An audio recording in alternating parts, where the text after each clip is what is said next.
Please subscribe Tito Manny Vlog.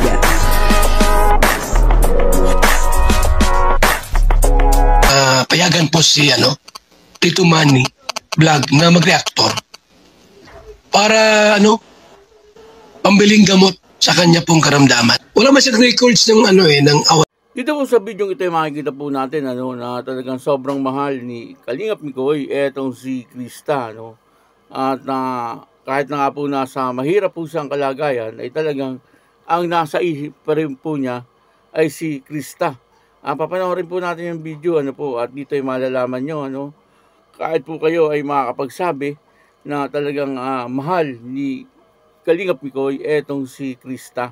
Pero bago po yan, siyempre ako muna po bumabati sa inyong lahat ng magandang umaga, magandang tanghali at magandang gabi sa inyong lahat mga kapatid. Kung saan mga kayo ng panig ng mundo naroon ngayon ay mag-iingat kayo palagi at pagpalain kayo ng ating Panginoon.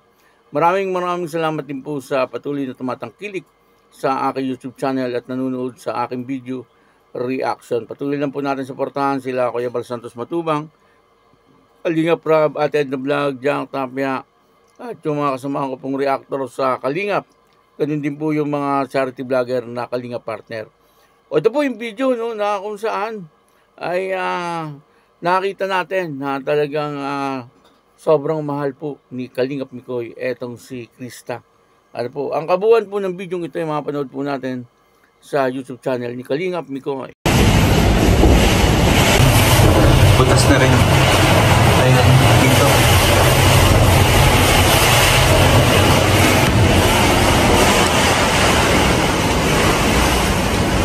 At ito yung situation ng labas namin. Kanina may pumuntang tao. Para tawagin yung ate ko kasi yung tindahan daw nilipad na yung bubong. Grabe.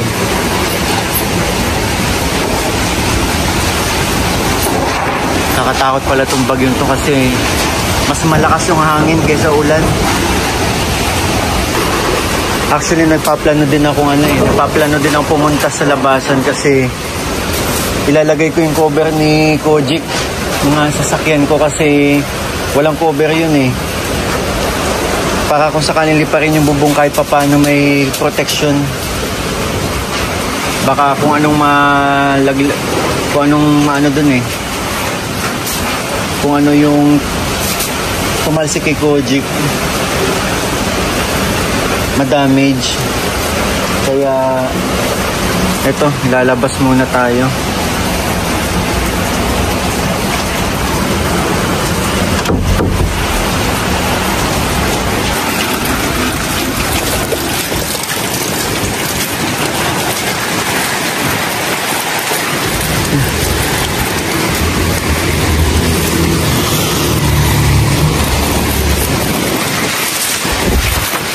Lakas. Grabe.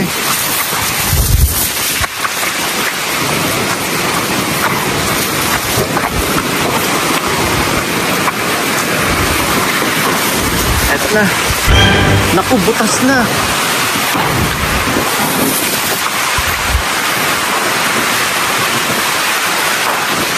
Butas na nga yung ukay-ukay namin.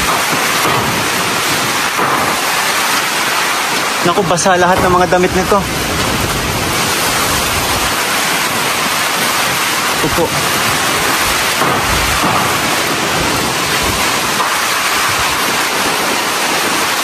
Lakas sobra.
Bubuelo lang tayo, pero papalik na din tayo. Woo! Takbo! Ah! Diyos ko po!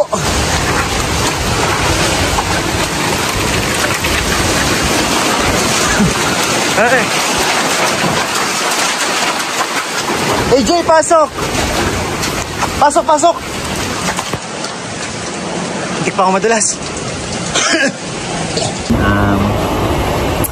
Ngayon po, alauna ng hapon and ganun pa rin, walang pagbabago, malakas pa rin po yung hangin.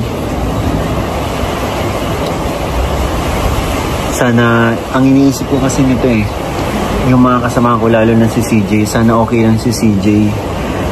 Brownout din po kasi, so gumagamit nga kami ng kandila. Sana okay lang si CJ, okay lang sila doon, yung family niya. Wala din kasing signal, kaya wala akong magagawa kundi maghintay. Nag-aalala lang ako, pati na rin sa mga beneficiaries ko. Sana yung mga beneficiaries kung nasa malapit sa dagat nakapag-evacuate.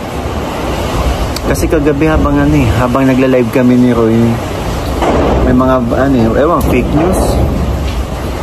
Nasabi lumihis na daw yung bagyo, pero pagkagising ko kaninang umaga, ganito na nga yung nangyari. Ang lakas, sobra. Signal number 5 na kami. Ito ang dilim. Tsaka malulobat na rin ako Sana yun nga, sana okay lang yung mga kaibigan natin, yung mga beneficiary, si CJ okay lang. Grabe po, talagang napakalakas ng bagyo, yan po ay si Bagyong Uwan.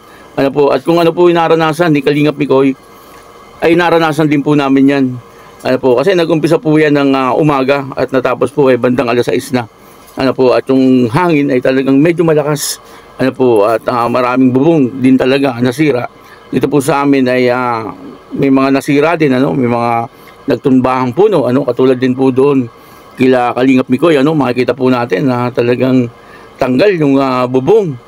Doon sa ibang parte ng bahay ni Kalingap Mikoy, At yung pong tindahan nila ay halos maubos po yung bubong, Kami po, bago po nag-umpisa yung bagyo, ang ginawa po namin, ay yung bubong namin ay pinalagyan po namin ng goma ng sasakyan at saka mga bato. Yung mga nakasakong buhangin ay nilagay po sa taas ng bubong. Na sa ganun ay hindi lipa rin. Parang hindi po masyado nakapag-prepare itong sila Kalingap Mikoy, kasi nga naman siyempre nag-iisang lalaki lang po doon si Kalingap Mikoy, kaya siguro hindi rin po niya naisip na ganun ang mangyayari. Dito po ay nakita natin na talagang kahit na nga po nasa mahirap na kalagayan na itong si Kalingap Mikoy, ay talagang ang nasa isip pa rin po niya ay itong si Krista at yung kanyang ibang mga beneficiary. Ang sabi niya po ay yun na, napanood po natin na sabi niya ay sana wala pong mangyaring masama or walang mangyari doon sa bahay nila Krista, kasi alam naman po natin lahat na yung bahay ni Krista ay hindi rin po ganun katibay, pero kasi yung mga bahay na medyo mababa lang, hindi masyadong daanan ng bagyo, lalo na kung magandang pagkakagawa tapos medyo mababa, kumbaga nalalampasan ng hangin kaya yung bahay ni Krista ay maaaring hindi naman siguro masyadong nasira. Kasi yung bahay nila Krista medyo bungalow yun na medyo mababa lang yung kanilang bahay at siguro nakaligtas po sa Bagyong Uwan. Sana hindi ko pa rin po alam hanggang ngayon kasi hindi naman po na i-vlog at wala naman pong sinasabi etong si Krista tungkol po doon sa bahay nila. Pero si Kalingap Mikoy ay talagang sobrang nag-aalala dito kay Krista. Kasi nga po ay talagang napakalakas nga naman ng hangin at medyo matindi yung pinagdaanan dito ni Kalingap Mikoy pero bagamat malakas ang hangin, nakikita po natin na etong si Kalingap Mikoy ay talagang lumalabas pa ng bahay. Delikado yun, pwede po siyang matalsikan ng yung mga natanggal na bubong, yung lumilipad na yero, pwede pong matalsikan siya noon o tamaan siya noon, Pero hindi po yun alintana ni Kalingap Mikoy sa kadahilanan na siyempre nag-iisang lalaki po siya doon. Ang kasama niya po ay si Nanay Helen. Wala pong ibang kikilos kundi siya lang talaga. Ano po, at kailangan puntahan niya yung kanyang sasakyan at tingnan yung kanyang garahe kung okay pa. Pero ayos na ayos pa naman yung kanyang garahe. Kaya lang yung kanilang tindahan ng ukay-ukay ay talagang tanggal yung bubong at maraming damit ang nabasa. Ano, pwede naman patuyuin yun. Ano po, yung mga damit na yon at pwedeng ibenta uli. Kasi ukay-ukay lang naman no. Pero kung brand new, ay wala na, no? Hindi na po pwedeng ibenta. Ano, may ibebenta segunda mano na, ano, gagawin ng ukay-ukay. Ano po, yung kila Mikoy ay pwede pa yon. Patuyuin lang po yun, ano.